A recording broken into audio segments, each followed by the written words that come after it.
Good morning. Pleasure to be with you. Everybody knows Dr. Malatras, Dr. Zucker, Alyssa DeRosa, Secretary to the Governor, Robert Mejica, Budget Director, also member of the MTA Board. Today's day 62. Feels like just yesterday. Before we look at the numbers, I just want people to recall the context for these numbers and remember what we have accomplished. We were faced with a situation where the infection rate and those numbers were going straight up. That was only 30 days ago that we saw the number of cases, the number of people coming into hospitals, the infection rate, everything was going straight up. That number would have just continued to go straight up. And that's why all the projections, national projections, state projections, local projections, turned out to be incorrect, excuse me, because they were all believing that that line was going to continue to keep going up. What happened is New Yorkers, Americans, changed reality, literally changed reality.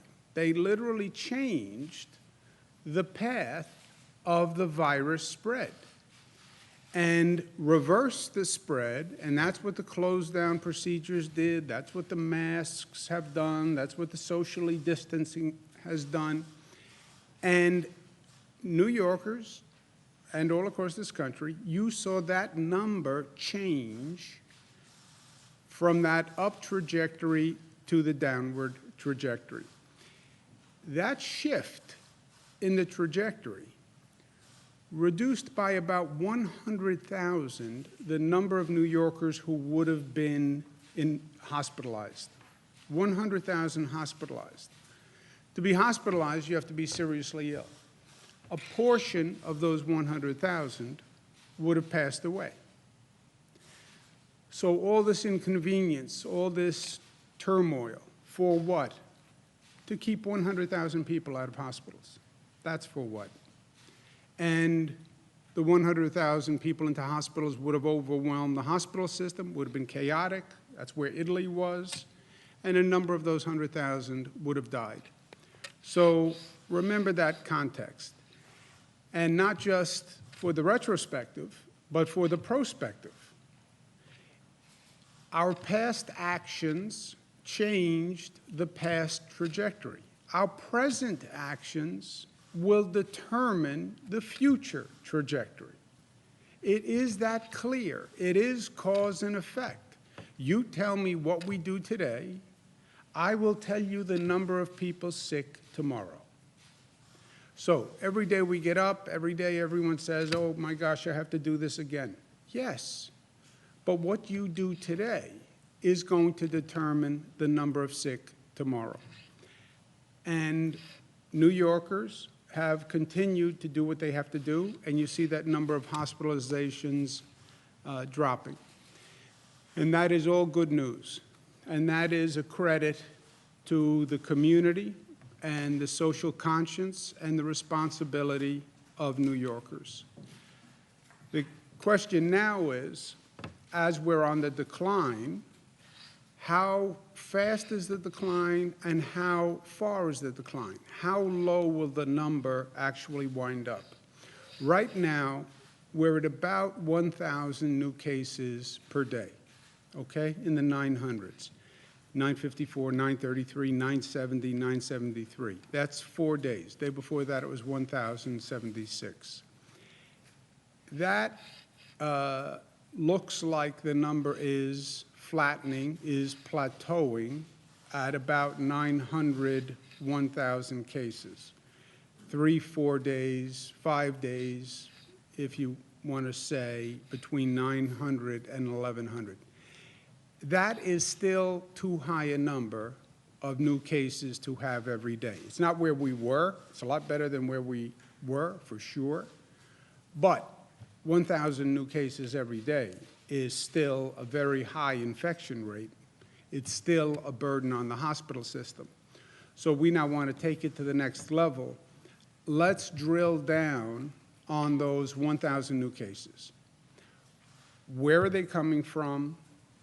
Why is the infection rate continuing? Who's getting infected? And let's get more targeted in our response, right? We're fighting this statewide, but you have to wage the battle, wage the war on many fronts. It's a statewide battle. Now that we have it basically stabilized and on the decline, the enemy is on the run, the virus is reducing, let's get more refined, more targeted. And I'm going to be speaking with the hospitals this afternoon and say that we want to get more specific information on those new cases that are coming in the door. Where are they coming from? Who are they? To see if we can come up with a more specific target. If you look at the past few days where the cases have been coming from, this is a 3-day, what they call rolling average. But you see, 17% from Manhattan. Much of it correlates to population, but much of it also correlates with downstate New York. 17% Manhattan, 17% Kings, 12% Bronx, 11% Queens, but then 10% Nassau, 7% Westchester, Suffolk. So it's a downstate region, and then upstate, it's Erie County. So gives you a snapshot of where the cases are coming from, but we need more specific information to have a specific battle plan. Literally, where do the new cases come from? Are they essential workers? Are they people who are staying home and getting infected by a family member? Or are they essential workers who are still traveling and possibly getting infected at work? Where do they work? How do they commute? Is this a question of getting infected on public transportation? We just announced new subway buses, Long Island Railroad, Metro North, protocols. Where in the state are these people who are being transferred from a nursing home? What's their sex? What's their age? What's their previous health status? What are the demographics? Let's get more specific information from the hospitals to see if we can come up with a strategy that is more tailored to the reduction of these 1,000 cases per day. The number of deaths, 289, lower than it has been, but still tragic and terrible. And all the good numbers, all the good news, for me, every day, this number just wipes that all away. We announced a statewide policy for our schools. We did it last March 18th. We said that we were going to close schools all across the state, K-12 and higher education schools. We waived what was called the 180-day requirement, which was a state regulation that schools had to have 180 days of teaching. Schools then transferred to distance learning programs, meal delivery services, child care options for essential workers. That has actually worked out well, not perfectly. We had to do it in a rush, but there are lessons that we can learn here that could change teaching going forward and teaching in these types of situations going forward. But it did work. It basically functioned well, and teachers did a phenomenal job stepping up to do this. It was a hardship on everyone, but we made the best of the situation. Colleges and universities were also moved to distance learning. Campuses were closed unless a student really needed housing on the campus. Schools, obviously, by definition, have higher density. They have transportation issues, kids who are getting on a bus. We didn't have the protective measures to put in place. You have 700 public school districts, 4,800 schools in this state. Then you have 1,800 private schools, 89 SUNY and CUNY campuses, 100 private colleges. In total, it's 4.2 million students. So the decisions on the education system are obviously critically important. We must protect our children. Every parent, every citizen feels that. We must protect our students. We have to protect our educators. And given the circumstances that we're in and the precautions that would have to be put in place to come up with a plan to reopen schools with all those new protocols, how do you operate a school that's socially distanced, with masks, without gatherings, with a public transportation system that has a lower number of students on it? How would you get that plan up and running? We don't think it's possible to do that in a way that would keep our children and students and educators safe. So we're going to have the schools remain closed for the rest of the year. We're going to continue the distance learning programs. Schools have asked about summer school and whether we'll have attendance in schools for summer school. That decision will be made by the end of this month. Again, nobody can predict what the situation is going to be 3-4 weeks from now. So we're trying to stage decisions at intervals that give us the information, but also enough time for people to make the preparations they need to make. So any decisions on summer schools will be made by the end of this month. But in the meantime, meal programs will continue. The child care services for essential workers will continue. And then we want schools to start now developing a plan to reopen. And the plan has to have protocols in place that incorporate everything that we are now doing in society and everything that we learned. We're going to be asking businesses to come up with plans that safeguard workers. When they reopen, we need schools to come up with plans also that bring those precautions into the schoolroom. And that's for schools, that's also for colleges, and the state will approve those plans. Related issue that we need to discuss and we need to pay attention to, this COVID crisis has caused significant disruption and many unintended consequences and ancillary issues that have developed. And one of them is when you have people who are put in this situation immediately with no notice, it has caused serious mental health issues. You have anxiety, depression, insomnia, loneliness, that feeling of isolation. We're seeing the use of drugs go up. We're seeing the use of alcohol consumption go up. This is a chronic problem. If you're feeling these issues, you're not alone. As a matter of fact, half of all Americans have said that their mental health has been negatively impacted. Don't underestimate the stress of this situation. And it happens on a lot of levels. 3 out of 4 say that their sleep has been affected. You don't know where your next paycheck is coming from. You don't know if your job is going to exist. You're at work one day, the next day they say everything's closed, stay in the house. You're in that house in a confined situation, or you're in an apartment in a confined situation. You can't get out. It's difficult. For emotional support, we have a hotline that is set up. People shouldn't be shy in any way or have any second thoughts about calling for help. It is a pervasive problem, and people should make the call and get the help if they need the help. We also see, in line with what we're talking about, a dramatic increase in the incidence of domestic violence. There was a 15% increase in March, a 30% increase in April.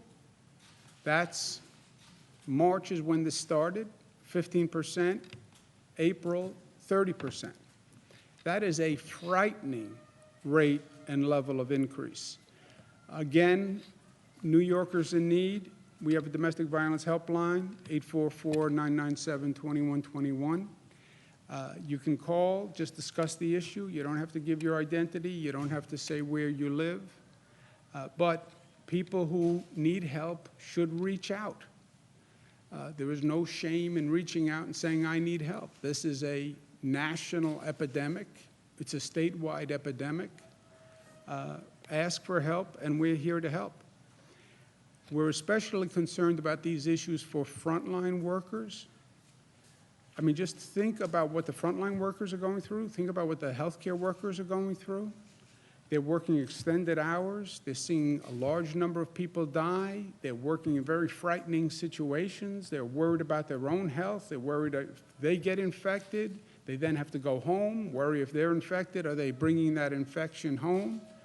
So this is a terribly stressful, difficult time, especially for the frontline workers. And we want them to know that we not only appreciate what they're doing, but we're there to support them, right? Saying thank you is nice. Acting in gratitude is even nicer. So we have a special emotional support hotline for our essential workers. And we're also going to direct all insurers to waive any cost-sharing copay deductibles for mental health services for essential workers, which means the mental health services will be free for frontline workers. And they'll be at no cost. And too many people, too many families have said to me, well, you know, I would go for services, but I don't want to pay the cost. I can't afford it. I don't want to take that money from my family. That's gone. There is no cost to get mental health services. So just wipe that reason away and get the help that you need. It's even if it's even in the best interest of your family. Last point, personal opinion. Who said, when life knocks you on your rear, learn, grow up, and get back up? Was it A.J. Parkinson? It was not A.J. Parkinson. It was me. Nobody ever said that, just me. When life knocks you on your rear, ... learn, grow, and get back up. This has been a very difficult situation for everyone. But when life knocks you on your rear, learn and grow. And we will collectively learn and grow. We're going to learn many difficult lessons from this situation.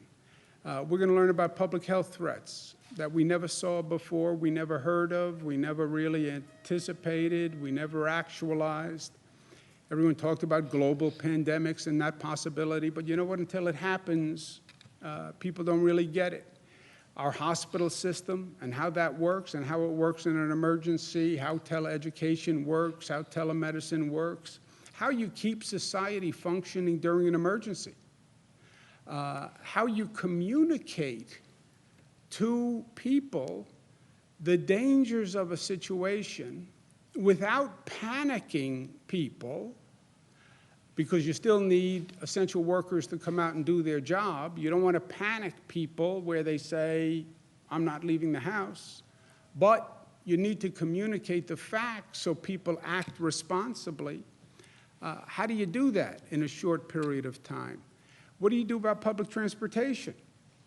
You learned a whole lesson with the downstate public transportation system. So there'll be a lot to learn from this, which we will learn, and we will be the better for. I believe that. And that's part of life. In the meantime, we have to go day to day, and we try to make the best of a bad situation. You try to find that silver lining through the dark clouds. All of us try to do it in our own way. Everybody is struggling with it in their own way. And that's all across the board. In many ways, this is the great equalizer. It doesn't matter who you are, where you are. This impacts your life dramatically. But personally, if you work at it, maybe you can find a little silver lining. I'm sitting there last night with my daughter, Michaela. She's my baby. The baby is now 22. And she says to me, you know, Dad, think about it. I've spent more time with you now than I will probably spend with you in the rest of my adult life. I said, wow, what does that mean? She said, well, think about it. I've been with you for over a month. I won't be with you for another month for the rest of my adult life, which is kind of jarring because I still think of her as my baby. But you know what? That's probably right. You know, she's 22. She's going to go off, do whatever she does, and then you see her at holidays for a few hours here. Maybe you steal a Saturday once in a while. Reminded me of the Harry Chapin song, Cats in the Cradle, which was a great old song from a great man, great New Yorker too. But these are, with all the bizarreness, I haven't been able to see my mother in 2 months, but I have my daughter probably for a longer period of time than I'll probably have for the rest of her adult life. That's probably true. So you try to find the silver lining. You try to stay positive. We stay socially distanced, but we stay spiritually connected. New Yorkers have been so supportive of each other. You can feel it. There's a spirit of community and mutuality. People are there to help one another. People understand that everybody's going through this. Everybody's in stress.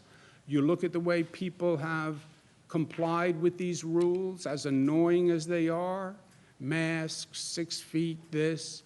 That's out of respect one for the other. I love the metaphor of the mask. The mask does not protect me. I wear the mask to protect you. What a beautiful sign of caring, of mutuality. I wear a mask to protect you. That's the spirit, even in this terrible time of difficulty. So yes, you can be socially distanced, but you can be spiritually connected and closer in ways you've never been before. And I believe that's where we are. Because we are New York tough, which means tough, smart, united, disciplined, and loving. Questions? When will states start to submit their reopening plans? Could states start to could schools start to reopen as early as this fall, possibly sooner? We're hearing that New York City, their teachers are looking at remote learning possibly in the fall. Yeah, so I was just wondering about the timeline of all this and what could happen at the earliest. There will be no opening of any school in the state for the remainder of the academic calendar year. We have to decide on summer school. That decision will be made by the end of May. There is no decision on the fall because the fall is a long time away. When will schools start to have to be submitting their plans by? It depends when they're going to open. But they should start preparing their plans now because this is going to be a real exercise. You know, we're talking about how manufacturing companies socially distance, how construction companies socially distance. How does a school socially distance? You know, this bizarre setup here, right? Look at this room. How do you run a school like this? How many more rooms would you need to do this? How many more buses do you need to socially distance on a bus? You know, there's a whole, how about a cafeteria? There's a whole set of questions. How about a dorm room? So they should start working on those plans now. How do you ensure that free and available child care? Just to follow up on what Marina's asking, do you think that teachers can realistically do this and school administrators? I mean, kids are kids. They're going to want to run around and be together in a school setting. Well, look, that is a very good question, Karen, and that's what we, you know, talking to people all across the state, educators all across the state, you can come up with a plan, which is, by the way, very hard, right? They talk about spatial requirements. If you did this, if you required this in a classroom, how many more classrooms would you need in a building, right? But then there's the other question of K to 12, and then how do I get students not to socially distance? You know, how do you tell a 10-year-old don't socially distance? So we're going to err on the side of caution now. That's for the rest of the school year. Summer school, you would need to see, in my opinion, a drop in the, or stabilization of the infection rate for a period of time, because kids are going to be kids. I think you're right. At the time, the schools are going to lose money. You guys are already talking about cuts. I mean, how are they going to manage all this? If they would, need more classrooms. They don't even have the money for Well, that that's right right. now. Well, you couldn't get to more classrooms anyway, right? You couldn't build more classrooms in a way that would have any difference for summer school or for the fall. Money is going to be tight depending on what Washington does. And they're doing remote learning. The fiscal consequences are going to be mixed because of this period. Some ways they save money, some ways it costs money. Governor, do you, sorry to harp on this, but do you anticipate a decision on pause this week again in terms of businesses? May 15th is the decision on pause. So will you announce it prior to that, or? We'll announce it prior to May 15th. And also, just to follow up, it's been 2 months since the first case was reported. You spoke today of what we have accomplished. And yet there's 18,000 people dead at least, over 300,000 people sick. How would you evaluate your performance during this crisis? Tried my best. On the regional reopening, you said that Connecticut, New York, and New Jersey should try to coordinate. The Connecticut governor announced that as of May 20th, some restaurants can open their outdoor areas, museums and zoos can open outdoor areas. Should New Yorkers expect that to happen here as well? Well, we're aware of what New Jersey's doing, what Connecticut's doing. We're trying to coordinate with those states. I've said from day one, you will not have uniform policies across all the states, but knowing what other states are going to do, because a state can have a significant effect on a neighboring state, knowing what they do is helpful. And then at the appropriate time, we'll make those decisions. The decisions around summer activities are very difficult. You want to look at the tension. You want to get people out of their homes, give them something to do, but you want to keep the infection rate down. You have these mental health issues, you have domestic violence issues, you have a lot going on, so you do want a relief valve, right? It's going to get hot in the summer, hopefully. And you want to have a level of activity. You don't want to overwhelm a neighboring state by keeping everything closed, but you don't want to have high density and violation of social distancing. So that's what we're trying to work through for the summer activities. We have a little more time, and we're talking about that now. Jesse, to go back to your question for a second. I can tell you this. New Yorkers did an extraordinary job and reduced the rate of hospitalizations by about 100,000 and saved thousands of lives. So kudos to New Yorkers. What's the geriatric center? It was they had around 100 suspected coronavirus deaths, but the state only had around 13 on hand. They had bodies outside in storage containers. Is there going to be an investigation into the Isabella Geriatric Center, and is there a way that there can be more investigation into some of these coronavirus suspected deaths? Well, we have the joint effort between the Attorney General and the Department of Health that is going to investigate systemically how nursing homes handled this situation, and specifically individual problem areas that we've seen in nursing homes. So that will certainly be part of the Attorney General and the Department of Health investigation. Will there be an investigation into that specific nursing home? Do you know the facts? Well, we have 613 nursing homes, and we investigate anything that comes up. If there's a concern, we will go in there, find out, and report back. How many deaths are going into hospitals? Is there a way to connect those from hospitals? I mean, some of these deaths are saying are in hospitals, but they're actually from nursing homes. Is there going to be more of a, I guess, uniform way of reporting these deaths? There is a formal, I understand your question. There is a formal process of how we go in to investigate, try to find out what happened, what were the events, what could we do to prevent that in the future, and we're addressing all of them, and whether it's tied to a hospital, tied to the nursing home, or both. And just so you're clear on the facts now of what we're doing, we report hospital deaths and nursing home deaths separately. That's on the slide every day. The question we're now asking the hospitals, one of the questions that I posed, was someone transferred from a nursing home to a hospital and then passed away in the hospital? And we want to know that. That's your question, and that is a good question, and we're going to be asking that today. And when I get on the phone with the hospitals, I'm going to ask them just that question. The importance of protecting essential workers. You're disinfecting subway cars and buses in New York City. We're hearing from essential workers in grocery stores who tell us they're overwhelmed by people who are rushing into the store, who are not wearing masks, who are not practicing social distancing.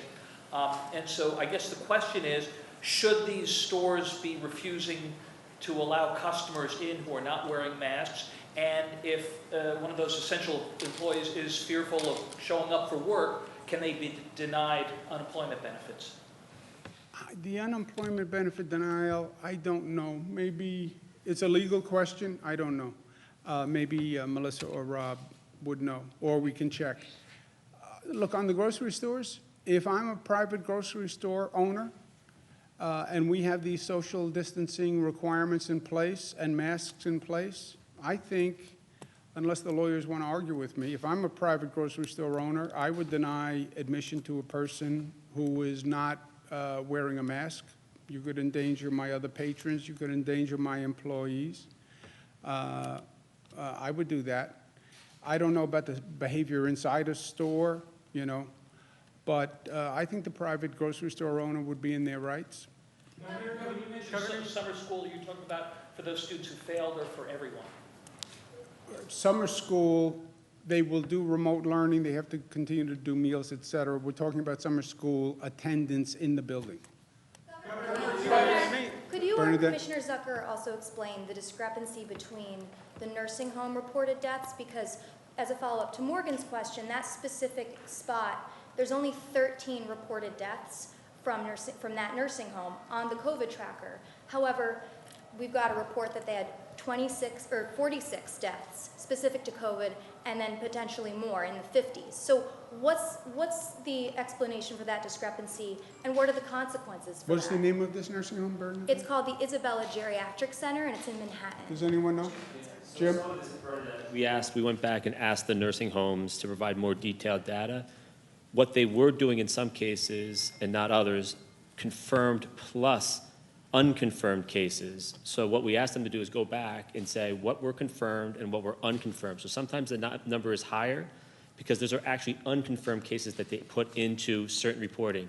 We asked them for the confirmed at first, but to get at this sense of what you're talking about, which is why is the number a little higher, we asked them, do you also include unconfirmed numbers in that as well? And what we're finding is they were also including unconfirmed. So what we're doing is putting together a data set right now that has it by confirmed by nursing home and unconfirmed like we were doing with the others too, but that takes a little time to tease out from the nursing homes. This is coming directly from the nursing homes. I'm concerned with that large gap, 13 versus almost 50 deaths that are being reported. That's a very large number. Are there consequences in case nursing homes are not reporting the accurate numbers, and what are those? Commissioner? So we, this isn't, as Jim mentioned, there's two parts to this, but this is an evolving situation of the data that's coming in, and we do track this. If there's a concern about a specific nursing home and what the numbers are, we will look into that as well. What are they facing? What penalties, though? They have to attest to the fact that the numbers are true and accurate in every report they submit to us. If the commission, if the Department of Health finds that there was intentional misleading or whatever, they can revoke their license, they can fine them penalties under the public health law, they will send people in. I think under this specific instance, the Department of Health will go in and investigate this to see, like we've done with others as well. Sometimes, as the governor and others have said before, this was an emerging situation. There were mistakes made on reporting. Some people reported deaths from December. That's a mistake. Other cases, if there's potential intentional misleading, the Department of Health will investigate those and then do the appropriate actions. Yeah, let me give you the answer, former Attorney General. They are giving you two sets of numbers, right? Confirmed COVID deaths is one number, then unconfirmed possible COVID deaths, which is this vague category.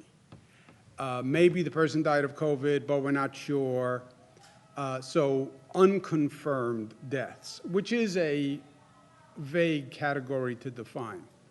And hospitals are doing the same thing, by the way. The local governments have to submit unconfirmed potential COVID deaths. So that's a little squishy by definition.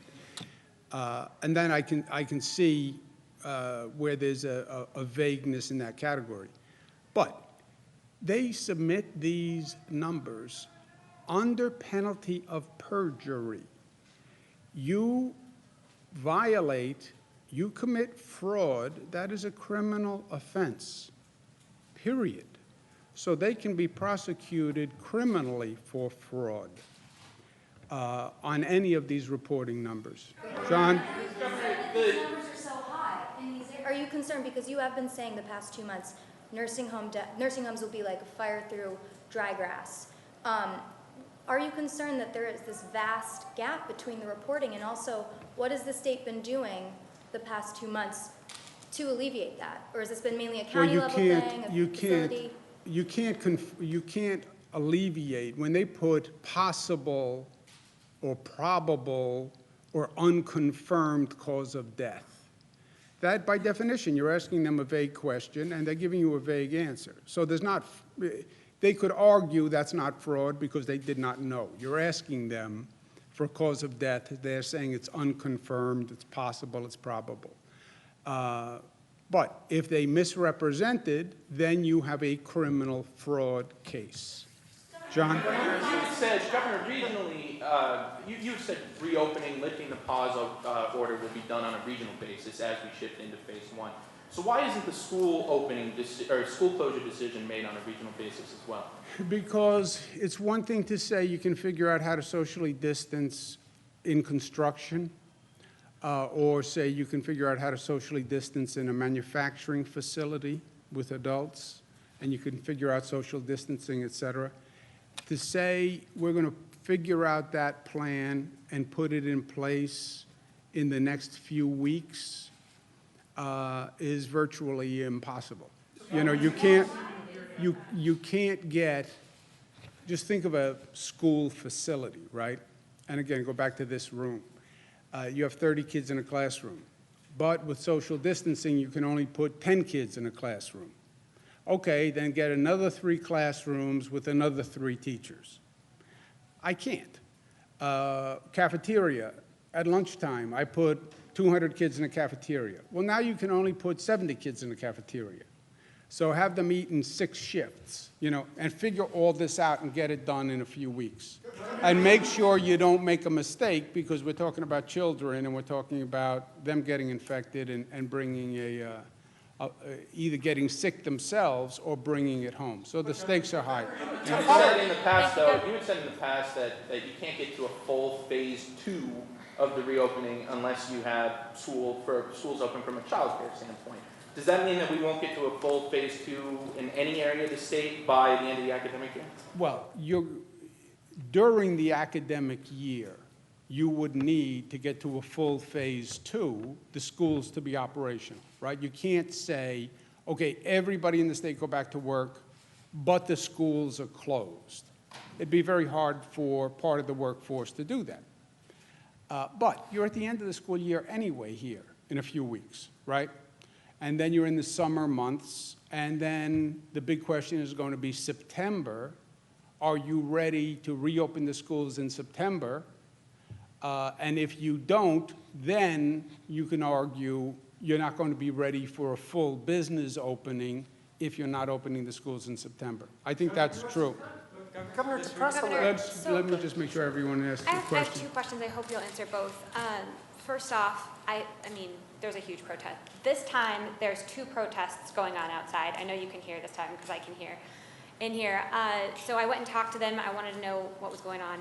One is Reopen New York State, who you've already heard from. The other is Citizen Action New York, and they are asking you to cancel rent.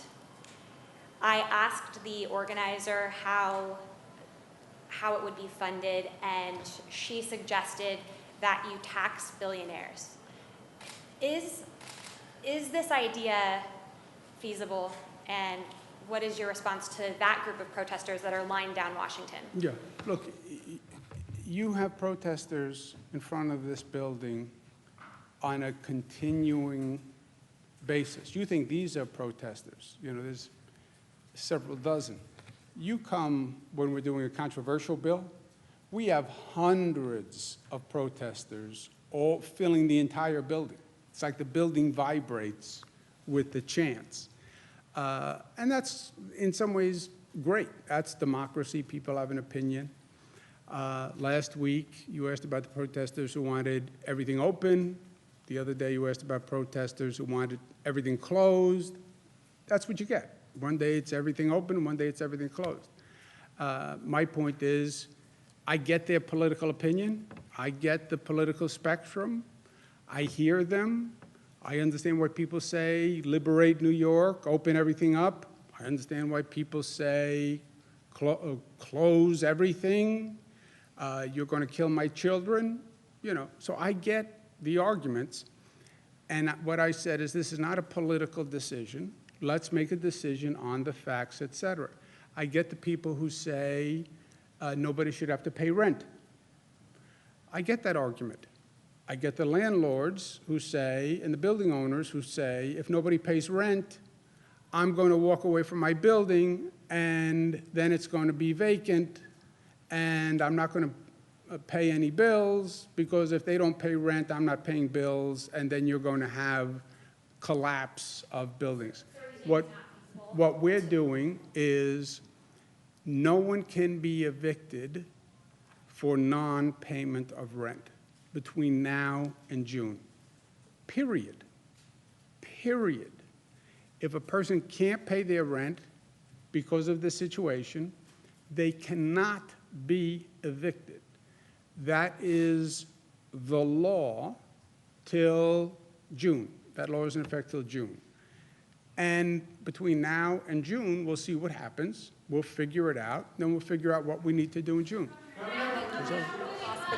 Last one. Go Now ahead. that hospitals have to report to the state where people are coming from when they're sick with COVID, their addresses, occupation, we're now 2 months into this outbreak. Why didn't we require that sooner when we could have tracked it more, I guess, feasibly? We have some of the information, but this is now going to be an extraordinary, when I get on the phone with the hospitals, they're going to say this is an extraordinary reporting requirement, right?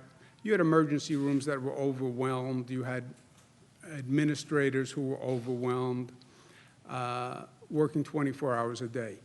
To get this level of granular detail on people who are walking in the door and get it to us on a nightly basis, this is going to be a significant administrative burden on them.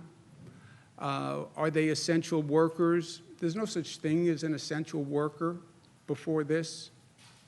How do they commute? That's a question that I don't think has ever been asked of a patient before, you know. If you are an essential worker, where do you work? You know, these are not questions that the healthcare system ever asks. But since it's down to 1,000 new cases per day, I'm going to say to the hospitals, I understand it's a burden, but it's 1,000 people statewide. It's only several hundred in downstate New York. I understand the burden. The volume is a little lower. This is a little granular. It is more detailed than anything you've ever done. But it's important for us to get it now so we can come up with a more specific, targeted plan. Okay, guys, thank you very much. Thank you. Thank you. I'll see you tomorrow.